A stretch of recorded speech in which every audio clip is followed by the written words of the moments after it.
Have you ever wondered, who am I? Today we embark on an exploration of a concept that's both captivating and elusive. Consciousness.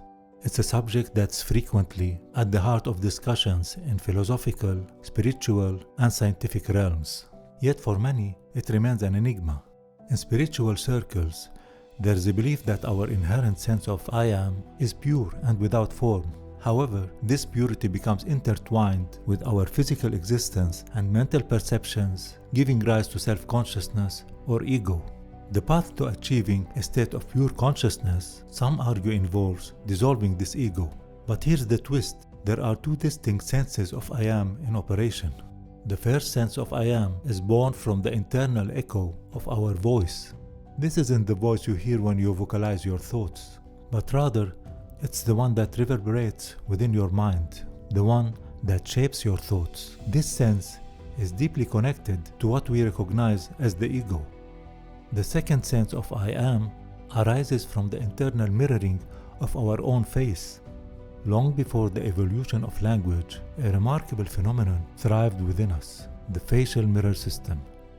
Imagine a mental mirror projecting your own face before you, like a reflection in the air.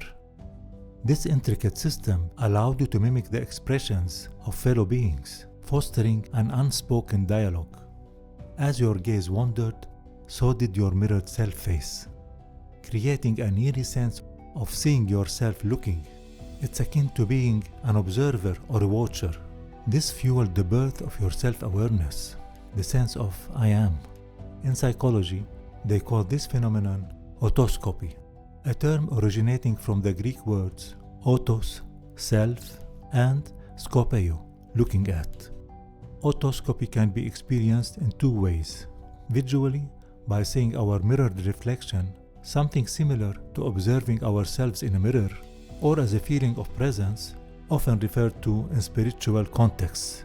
The I am that's entwined with the ego is fundamentally a process of self-recognition.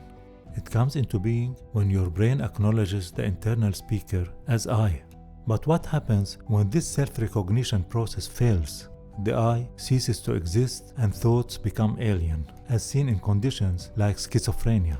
To delve deeper into the ego, we can divide it into two components: the I, which we've explored before, and the me, representing the content of this self-experience.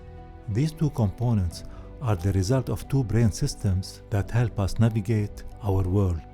The first system, known as the echo mirror system, is responsible for the internal simulation of words or labels that we've learned to associate with our sensory experiences. The second system, the default mode network, governs the simulation of our multisensory memories linked to these words. When we talk about the dissolution of the ego, we are suggesting that these two brain systems cease to operate. Picture a scenario where this takes place.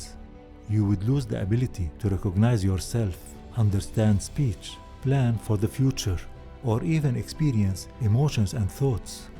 Essentially, you would struggle to function in our world. So the ego isn't merely a psychological concept, but a neurological process.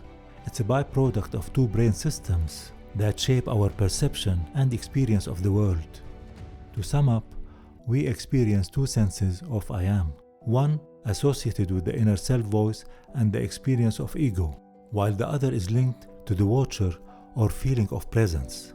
This presence is not a state of pure consciousness as often argued in spirituality, but rather an epiphenomenon that emerges from the internal mirroring of the self-face. Understanding this can provide a deeper insight into our consciousness and the nature of our existence.